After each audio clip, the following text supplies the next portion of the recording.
किसके द्वारा? जनता के द्वारा इलेक्टेड होता है। तो ये व्यक्ति जो है फिर किसको चुनता है? Candidates very good, candidates of Rajya Sabha, candidates of Rajya Sabha, यह राज्यसभा के सदस्यों को चुनता है। भाषण में आना क्लियर है? फिर से हम रिपीट कर देते हैं, राज्यसभा जो है उसको अपर हाउस कहते हैं। तो हम लोगों को क्या होता है कि मनी बिल कहां इंट्रोड्यूस होगा जी? लोकसभा के अंतर्गत। लोकसभा के अंतर्गत क्या होता है कि क्लॉज बाय क्लॉज अपन उसको डिबेट करते हैं। उसके बाद क्या होता है, अपन उसका कितना पाठन करते हैं? टोटल 5 पाठन करते हैं। लेकिन आपके एग्जाम अगर ऑप्शन नंबर 3 दिखता है तो ऑप्शन नंबर 3 पे टिक लगाएंगे, ठीक है? ये पूरा पाठन होने के बाद ये बिल कहां जाएगा? राज्यसभा के अंतर्गत। और राज्यसभा में जब ये बिल पारित होकर राज्यसभा में जाता है, that is known as upper house, that is known as upper house. आपको एग्जाम में आ जाएगा कि राज्यसभा का अगर आपको डायरेक्टली कहा जाएगा ऑप्शन में अपर हाउस, तो अपर हाउस के ऊपर टिक लगाना है। या फिर अगर ये ऑप्शन ना दिखता है, अगर आपको दिखता है house of state, house of state मतलब इसको हिंदी में कहते हैं राज्यों का सदन। क्योंकि आपको पता है कि जो राज्यसभा का जो इलेक्शन होता है वो इनडायरेक्ट इलेक्शन होता है। क्या होता है? ये इनडायरेक्ट इलेक्शन होता है। राज्यसभा का इलेक्शन कैसा होता है जी? इनडायरेक्टली, जिसको अप्रत्यक्ष चुनाव कहते हैं। क्या बोलते हैं इसको? अप्रत्यक्ष चुनाव। तुमको हम अप्रत्यक्ष चुनाव क्लास से बता चुके हैं। ए बी को चुनता है, बी को किसको चुनता है? सी को चुनता है। आप याद करें, ए बी और फिर सी। ए कौन है? ए कौन है? जनता है, वेरी गुड, कॉमन पीपल है ये कौन है जी? कॉमन पीपल ऑफ इंडिया है, ये भारत का आम नागरिक है, कॉमन पीपल ऑफ इंडिया है। बात समझ में? इस पे हम या तुम आते हैं, बात समझ में? मतलब कॉमन पीपल जैसे कहते हैं, means we are talking about the people who have attend the age of 18, जो 18 साल से ऊपर वाले हैं। बात समझ में है? ये व्यक्ति जो कॉमन पीपल है वो वोट किसको देते हैं? वो वोट किसको देते हैं? वो देते हैं कैंडिडेट्स ऑफ स्टेट लेजिस्लेचर, जिसको आप विधायक कहते हैं ना, विधायक। वो भी विधायक आपका कैसे होना चाहिए? इलेक्टेड होना चाहिए, चुना हुआ होना चाहिए। जैसे कि बात समझिए, बिहार के अंतर्गत कितना विधानसभा का सीट है? 243। बिहार विधानसभा के अंतर्गत कितना सीट है? 243 सीट है। तो हम आपको बता देते हैं कि ये जो 243 जो मेंबर है विधानसभा के अंतर्गत, आप उसको चुनते हैं। अरे चुनते हैं या नहीं चुनते हैं? अरे 5 साल के अंतर्गत आपके कॉन्स्टिट्यूएंसी के अंतर्गत विधानसभा का चुनाव होता है या नहीं होता है? होता है। तो आप बताइए कि आप विधायक को चुनते हैं कि नहीं चुनते हैं? आप जब विधायक को चुनकर देते हैं तो वो सिर्फ और सिर्फ जो आपने जिसको इलेक्ट किया है, मतलब सबको गौर कीजिए, हमने लिखा है बेटा क्या चीज? इलेक्टेड, जो मतलब गवर्नर के द्वारा नामित नहीं होता है। इस बात को समझिए, जो सिर्फ और सिर्फ किसके द्वारा होता है जी? किसके द्वारा? जनता के द्वारा इलेक्टेड होता है। तो ये व्यक्ति जो है फिर किसको चुनता है? Candidates very good, candidates of Rajya Sabha, candidates of Rajya Sabha, यह राज्यसभा के सदस्यों को चुनता है। भाषण में आना क्लियर है? फिर से हम रिपीट कर देते हैं, राज्यसभा जो है उसको अपर हाउस कहते हैं। फिर उसी राज्यसभा को हाउस ऑफ स्टेट कहते हैं। उसको तुमको पूछेगा कि उसको राज्यों का सदन क्यों कहते हैं आप लोग, तो क्या आप डायरेक्टली इस जवाब का आंसर दे पाएंगे? क्योंकि उसको राज्यों का सदन इसलिए कहा जाता है बिकॉज कि these members of Rajya Sabha is directly elected by the people of state legislature। आप विधानसभा के व्यक्ति उसको डायरेक्टली चुनते हैं, इसीलिए वह राज्यों का क्या होता है? सदन कहा जाता है उसको। इसी को बेटा एक और सदन कहा जाता है। This house is also known as house of old people. इनको क्या? हाँ, इनको बुजुर्गों का सदन भी कहा जाता है बेटा। इनको क्या कहा जाता है बेटा? बुजुर्गों का सदन कहा जाता है। हम आपको बता देते हैं, राज्यसभा जो है जो स्टैब्लिश हुआ है 1952 के अंतर्गत हुआ है। राज्यसभा का एस्टेब्लिशमेंट कब हुआ है?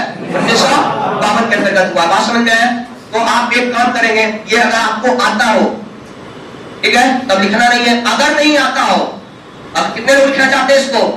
जिनको लगता है कि हमको लिख लेंगे नहीं तो हम भूल जाएंगे, तो फटाफट इसको आप नोट डाउन करें जल्दी जल्दी। राज्यसभा का सदस्य हाँ, राज्यसभा का जो सदस्य होता है स्टेट बाई बांटा हुआ रहता है कि अपना। हाँ, it is state by state बांटा रहता है। जैसे मान लेते हैं जिस स्टेट की जितनी ज्यादा पॉपुलेशन होगी, it is divided according to the population of the concern state. आपकी जितनी भी आबादी राज्य की होगी उस हिसाब से आपके स्टेट के अंतर्गत आपको राज्यसभा का सीटों का एलोकेशन किया गया है, और जिसका प्रावधान भारत के अनुसूचित संख्या 4 के अंतर्गत लिखा गया है। I getting my point? ठीक है, फटाफट इसको नोट डाउन कीजिए। राज्यसभा धन विधेयक को 14 दिन के भीतर, राज्यसभा धन विधेयक को 14 दिन के भीतर, राज्यसभा धन विधेयक को 14 दिन के भीतर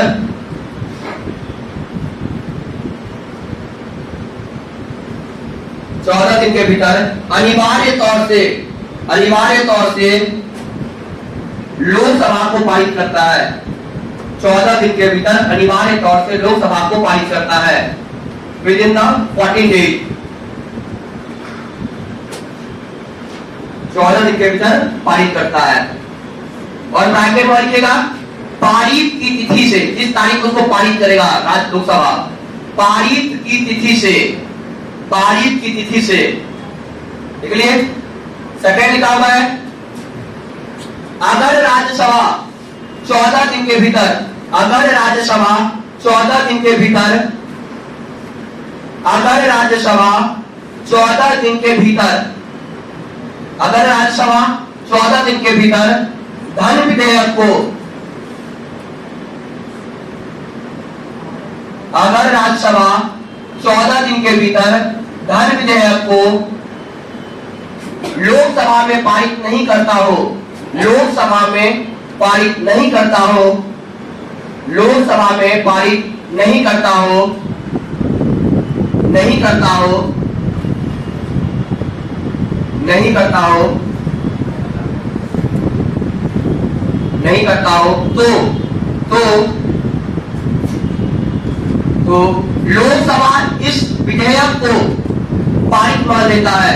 तो लोकसभा इस विधेयक को पारित मान लेता है, लोकसभा इस विधेयक को पारित मान लेता है, लोकसभा इस विधेयक को पारित मान लेता है, लोकसभा इस विधेयक को पारित मान लेता है। चलिए आगे लिखा हुआ है, the Rajya Sabha does not have power to amend the bill. लिख लेंगे धन विधेयक के संदर्भ में, धन विधेयक के संदर्भ में, धन विधेयक के संदर्भ में, धन विधेयक के संदर्भ में राज्यसभा, धन विधेयक के संदर्भ में राज्यसभा, धन विधेयक के संदर्भ में राज्यसभा किसी भी प्रकार का संशोधन नहीं कर सकता है, किसी भी प्रकार का संशोधन नहीं कर सकता है, किसी भी प्रकार का संशोधन नहीं कर सकता है, नहीं कर सकता है, नहीं कर सकता है। कॉमा लगाइएगा, पैराग्राफ को चेंज कीजिएगा, कॉमा लगाकर पैराग्राफ पर पर पर पर वह लोकसभा को, पर वह लोकसभा को, पर वह लोकसभा को, पर वह लोकसभा को, पर वह लोकसभा को,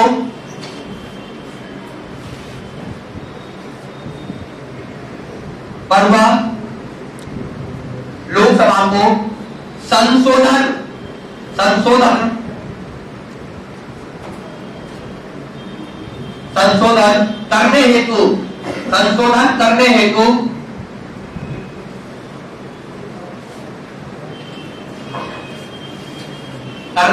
अपना विमर्श प्रस्तुत कर सकता है, मतलब इसको कंक्लूजन कहते हैं। अपना विमर्श प्रस्तुत कर सकता है, अपना विमर्श प्रस्तुत कर सकता है, अपना विमर्श प्रस्तुत कर सकता है, अपना विमर्श प्रस्तुत कर सकता है। Yes sir. अब आगे देखिएगा, लिखा हुआ है this recommendation to the Lok Sabha is not binding in nature. लिख लेंगे राज्यसभा के द्वारा, राज्यसभा के द्वारा, राज्यसभा के द्वारा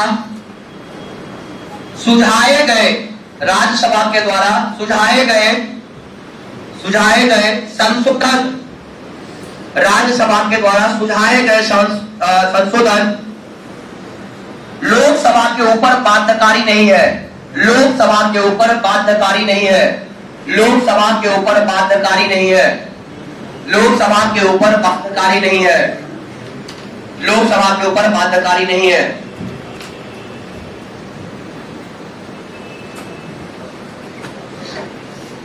देख लिए वहां पे तर्कवाद चिन्ह लगा, लोकसभा के ऊपर निर्भर करता है, यह लोकसभा के ऊपर निर्भर करता है कि यह लोकसभा के ऊपर निर्भर करता है कि